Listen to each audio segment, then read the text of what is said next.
రాష్ట్ర తెలుగుదేశం పార్టీ అధిష్టానం ఆదేశాల మేరకు ప్రొద్దుటూరు నియోజకవర్గం నందు కూటమి ప్రభుత్వం 2 ఏళ్ల నమ్మకం అభివృద్ధి సంక్షేమ కార్యక్రమంలో భాగంగా నేడు ప్రొద్దుటూరు మున్సిపాలిటీ పరిధిలోని 27వ వార్డు నందు డోర్ టు డోర్ కార్యక్రమంలో ఎమ్మెల్యే వరదరాజుల రెడ్డి, ప్రొద్దుటూరు టీడీపీ పరిశీలకులు కొండవెట్టి భావన, టీడీపీ యువ నాయకులు నంద్యాల కొండారెడ్డి పాల్గొన్నారు.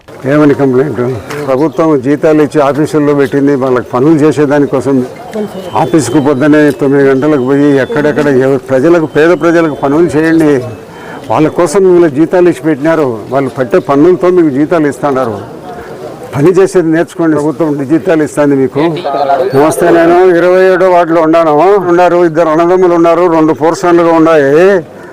వచ్చి ఇప్పుడు ఏడుండవు నువ్వు ఇక్కడికి వచ్చి ఆ 2 ఇళ్ళు చూసుకొని నువ్వు పీడీ గారికి రాసి 2 ఇళ్ళు శాంక్షన్ తీసుకొని మన శాంక్షన్ అయినా లేదా నాకు చెప్పు, ఏదన్నా ఉంటుంది నేను పీడీ గారితో మాట్లాడతా, పెట్టించి తీసుకో. 2 ఉన్నారు చూడు, ఇక్కడ అన్నదమ్ములు ఉన్నారు. నువ్వు మళ్ళీ నాకు వచ్చి చూసిన తర్వాత ఏ విషయం నాకు చెప్పు. ఏం చెప్తాము, మా దగ్గరకు వచ్చి వాళ్ళు కలవగానే మీరు వెళ్ళి సచివాలయంకి వెళ్ళి కలవండి, that is your least responsibility కదండి.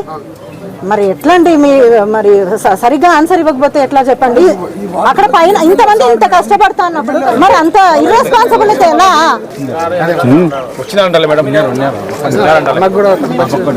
డిఏ వస్తున్నారు చూడు, చూసి మళ్ళీ పొద్దుటూరులో కూటమి ప్రభుత్వం ఏర్పాటిన 2 సంవత్సరాలు ఏర్పాటైన సందర్భంగా 20వ వార్డులో డోర్ టు డోర్ కార్యక్రమం పెద్దాన నంద్యాల ఆధ్వర్యంలో జరగడం జరిగింది.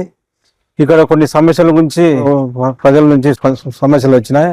ఆ సమస్యల గురించి సచివాలయ ఉద్యోగులను పిలిపించి వెంటనే దాని గురించి పరిష్కారం చేయడం జరిగింది. ఇక్కడ 20 వార్డులో ఎక్కడ చూసినా గురించి మేము గతంలో 30,000 డబ్బులు కట్టాము జగన్ కాలనీకి, ఇంతవరకు మాకు ఇండ్లు మంజూరు కాలేదు. మేము పొదుపులో డబ్బులు తీసుకొని అక్కడ హౌసింగ్ వాళ్ళకు సచివాలయం ఉద్యోగస్తులకు డబ్బులు కట్టాము అందరూ అని కూడా కొంతమంది కంప్లైంట్ ఇచ్చినారు.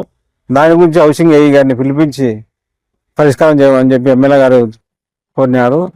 రాబోయే రోజుల్లో గురించి నేను పొద్దుటూరు తరఫున 20వ వార్డు తరఫున కౌన్సిలర్గా పోటీ చేసి ఇక్కడ వార్డు ప్రజలకు అందుబాటులో ఉండి 20వ వార్డును అభివృద్ధి చేస్తానని కోరుచున్నాను. నా పేరు తలార్పులయ్య, మాజీ కౌన్సిలర్, తెలుగుదేశం పార్టీ జిల్లా కార్యదర్శి. ఇల్లు లేని వాళ్ళు ఉన్నారు. ఆ ఇల్లు లేని వాళ్ళందరికీ ప్రభుత్వము పట్టణాలలో 2 సెంట్లు, గ్రామీణ ప్రాంతాలలో 3 సెంట్లు ఇచ్చేదానికి ప్రభుత్వం నిర్ణయం తీసుకునింది. ఇప్పుడు పట్టణాల ఎండకు 2.5 లక్షల రూపాయలు ఇవ్వడం జరుగుతుంది. ఇప్పుడు 27వ వార్డులో రవి అనే వాళ్ళకు 2 అన్నదమ్ములు ఉన్నారు, 2 పోర్షన్లుగా ఉన్నారు వాళ్ళు.